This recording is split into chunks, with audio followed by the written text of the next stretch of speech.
I want to thank you for coming, you guys. God bless you all.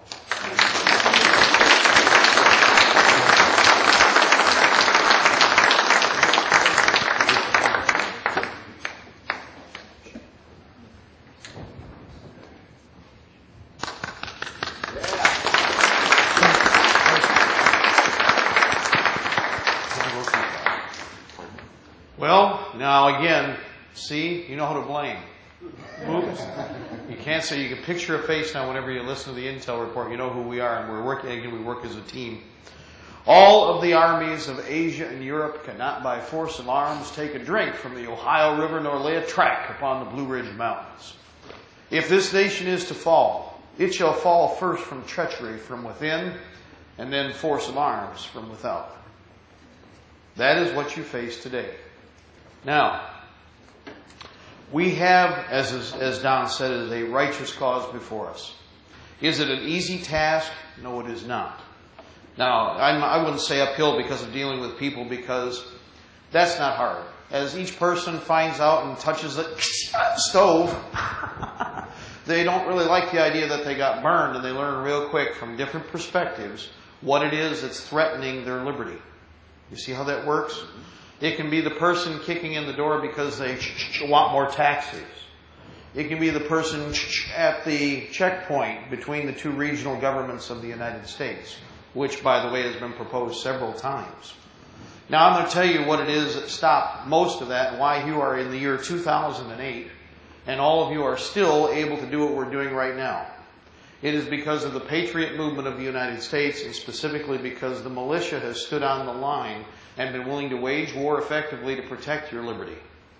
That militia, by the way, when you go into the bathrooms or walk over here in that shiny glass, is the whole of the people who are armed very well, and the enemy knows not where all of them are. It is that simple. Listen. You hear that? If you believe that the enemy is all-powerful, you should never have heard that from me again 10 years ago or 15 years ago. Or over the last 7 years. And don't think that there wasn't a great attempt to do that. What the purpose behind doing that was to kill me. Not just me, but other people too in the process. Now, the whole thing from Hollywood and everything you ever see is it's futile to resist, you'll be absorbed, blase splee. It's futile to resist. It's futile to resist. Lay down your weapons.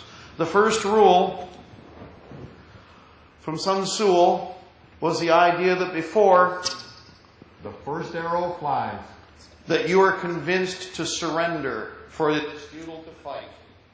Think about that. Uh-oh. There we go. Or for my radio to work. There we go. Well, the point is this. Remember that it is not futile to resist. Just the reverse. You have a whole group of people. You have many men and women who have stepped forward at different times. They've bent the shield. Now, the militia is this. It is both the sword and the shield arm of the people. It is the whole of the people. When I say shield, well, don't you want to strike? Strike? Well, first you may have to defend. Remember that we are not an offensive force, but just the reverse. We have been there as a man or a woman have been threatened or a people have been threatened. We have come forward and we have stood together. The militia, by the way, is not one person. It is not a single mind. Let me ask you a question I ask always. I've asked this for years. How many people think, well, first of all, what form of government do we have here in the United States? Screwed up. Amen. We have, most people, a republic, right? A limited constitutional republic is what we're supposed to have. Now, some people usually answer from school, democracy! No, we don't want democracy because that's a lynch mob with one dissenting vote, the man at the end of the rope. That's what a lynch mob is. That's absolute democracy, okay? Now, I don't care how you look at it, guys. The bottom line is this. The republic is where we have a set series of rules. We live within a specific, we have our liberty interest attached to this. There's so many tiers that come together. It's not one single line. Well, let me ask you, basically, when you think about this, with all of the issues that are tied in here, when we started this country, and by the way, another question, Mark always asks questions, What year did the American Revolution start? There we go. Actually, you always hear the term 1776 by even the controlled media for a reason. The American Revolution started on April 19th, 1775. One if by land, two if by sea. Paul Revere's ride took place on April 18th, 1775. 16 months later, the Declaration of Independence was finally put on paper. Now, I'm going to ask you something. Where was the vote to decide that we would go into revolution? It went like this. Here's how, basically it was like, clack, I'm sorry, clack, clack, ba-boom!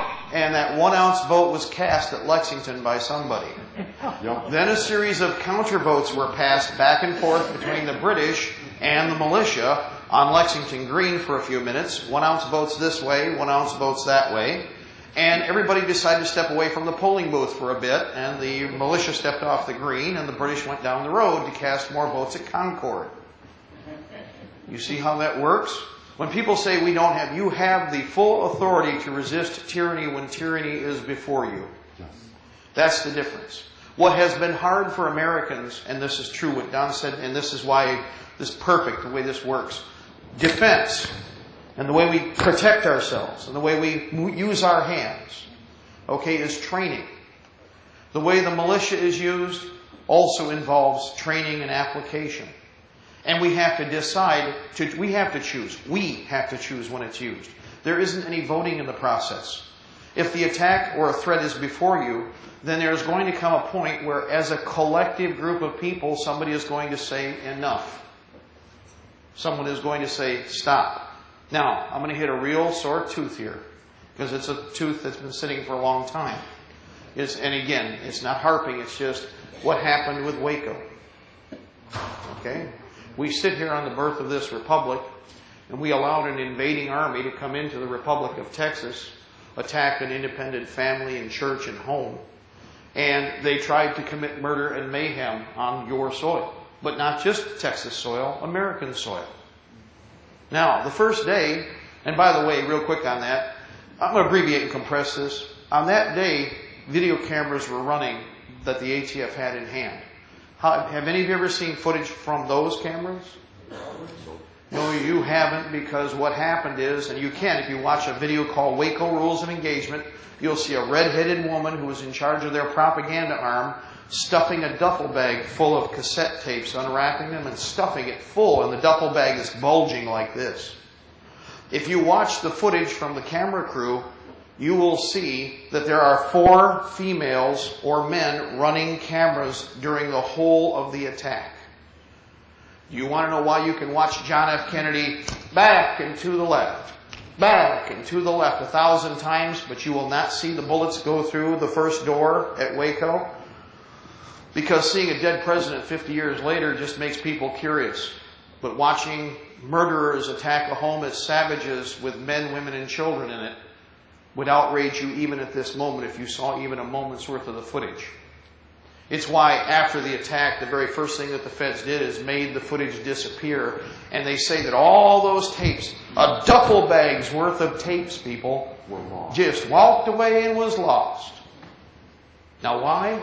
Because here's the point. This is why these cameras and all our technology, this is why the enemy sometimes thinks that we don't like the technology, therefore we don't know how to use it.